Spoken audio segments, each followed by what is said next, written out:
Imagine a world where even the tiniest creatures can bring down the mightiest warriors. Ants that swarm, venom that kills in minutes, and humans who not only survive these dangers, but master them. By the end of this video, you'll discover why Earth is not just a death world, but a proving ground for the galaxy's most formidable species, humanity. And trust me, what you've heard so far is only scratching the surface.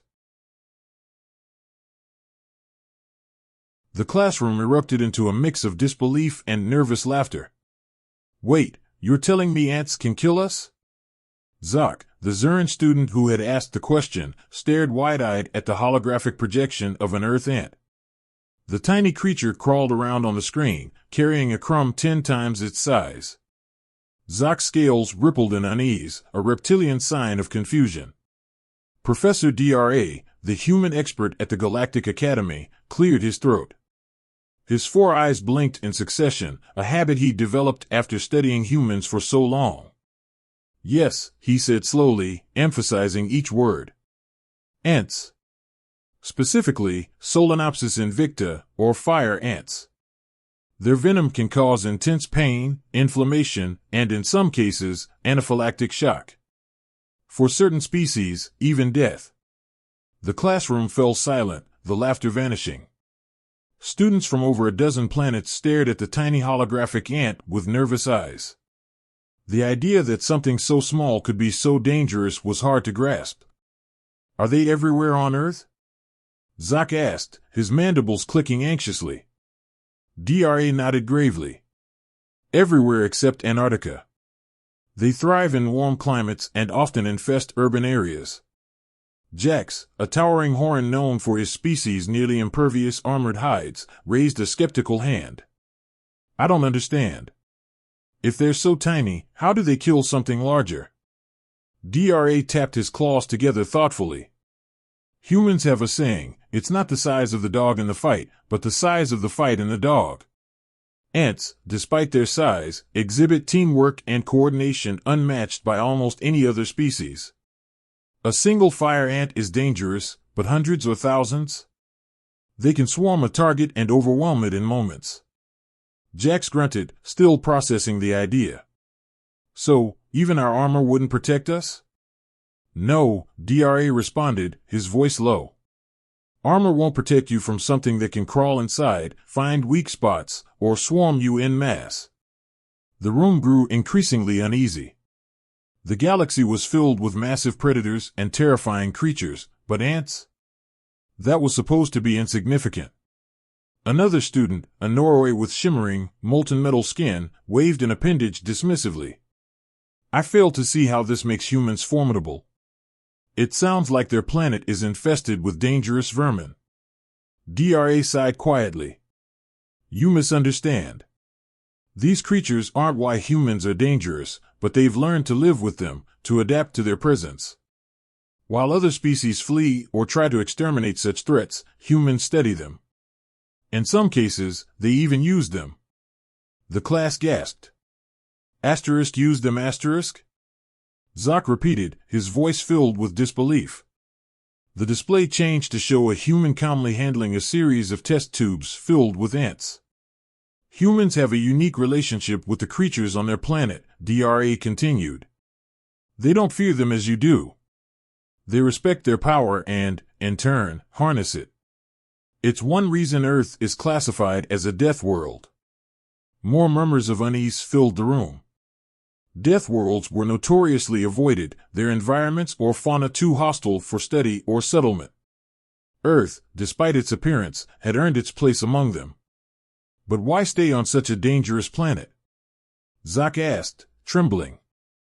DRA fixed him with a serious gaze. Because they thrive there. Humans aren't victims of their environment, they conquer it. That's why they're feared. Jack shook his head. You're saying humans not only survive, but use these creatures to their advantage? That's reckless. Reckless, perhaps, DRA said with a raised brow, but effective.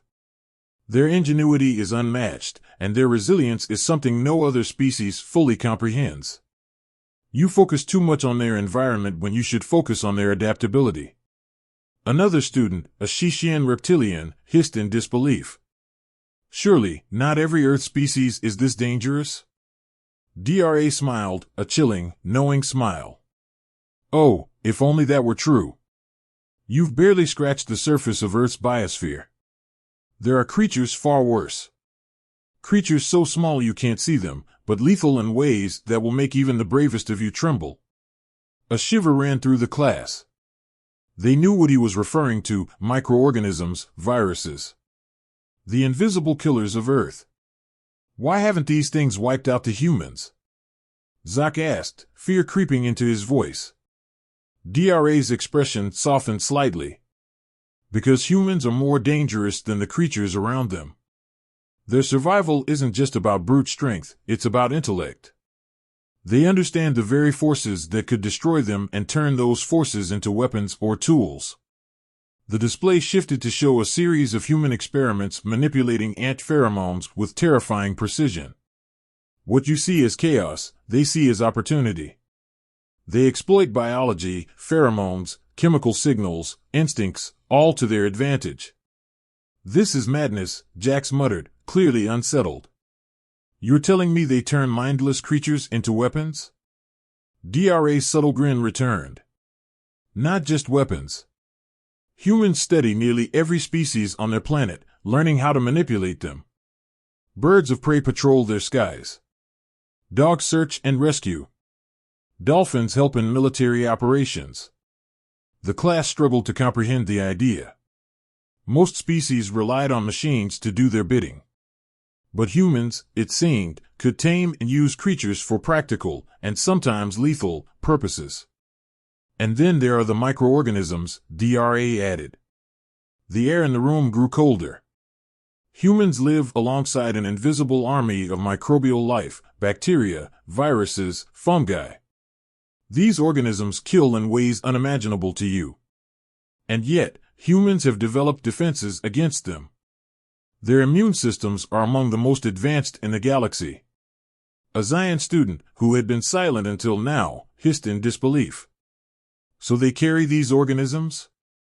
Their bodies host them? Yes, DRA nodded, and while many are harmless, others can trigger devastating epidemics among alien species. This is why human quarantines are so serious. They may look healthy, but one wrong interaction could cause an outbreak. More murmurs filled the room. Zach spoke again, quieter this time. So, are we in danger just by being here? DRA's eyes softened. You are safe here. The Academy ensures all contact is carefully regulated. But Earth? That's another matter. The hologram shifted to show Earth from space, a lush, green planet that now felt menacing. Next lesson, we will discuss their oceans, DRA said softly. The students were left in stunned silence. They had begun to understand that Earth was not just an intriguing mystery, it was a terrifying reality. And the true danger wasn't just the creatures that lived there, but the humans themselves. As DRA turned off the projector, he left the students with one final thought. Never underestimate a human.